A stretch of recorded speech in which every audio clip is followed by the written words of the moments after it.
Autre priorité de ce plan de relance, les aides à la reconversion professionnelle. Elles concerneront notamment les salariés des secteurs les plus touchés par la crise, l'industrie aéronautique par exemple. Que vont faire les salariés des nombreuses entreprises sous-traitantes? Reportage à Figeac, non loin de Toulouse. Marine Chaise et Perrine Mislange. À Figeac, l'aéronautique est le principal employeur. Depuis 6 mois, la commune subit de plein fouet la crise économique. Figeac Aéro vient d'annoncer la suppression de 320 emplois.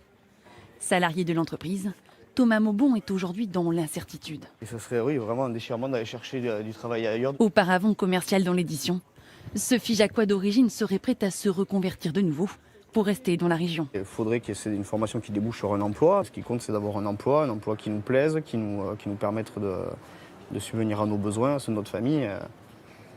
Ça, c'est la priorité. Christophe Carmentron a fait toute sa carrière chez ce sous-traitant. Pour lui, il n'y aura pas de reconversion possible pour tous les salariés. Après 18 ans à Figeac, il n'exclut pas l'idée de travailler dans une nouvelle ville. En étant en plus implanté dans la région avec ma femme, mes enfants et tout, ça va être difficile, je pense, de retrouver du travail dans le bassin figeacois.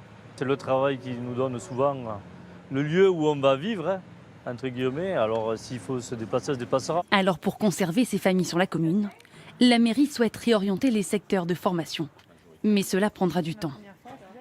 Je ne vais pas vous raconter qu'on va former 300 personnes d'un coup, c'est pas vrai, mais on a déjà des gisements d'emploi dans d'autres domaines, notamment dans le domaine des économies d'énergie, dans le domaine de l'informatique. Première victime de la crise, certains intérimaires ont déjà franchi le pas. C'est le cas de Sébastien Bayeul. Après 1 an dans l'aéronautique, il travaille dans la carrosserie pour rester sur la région avec sa famille. C'est les salariés qui ont 20 ans de société qui me donnent leur savoir en fin de compte. Pour l'apprentissage, il faut 2 ans et demi à peu près pour apprendre vraiment le métier et les ficelles du métier. À Figeac, ville de 10 000 âmes au cœur du Lot, un tiers des habitants travaillent dans l'aéronautique.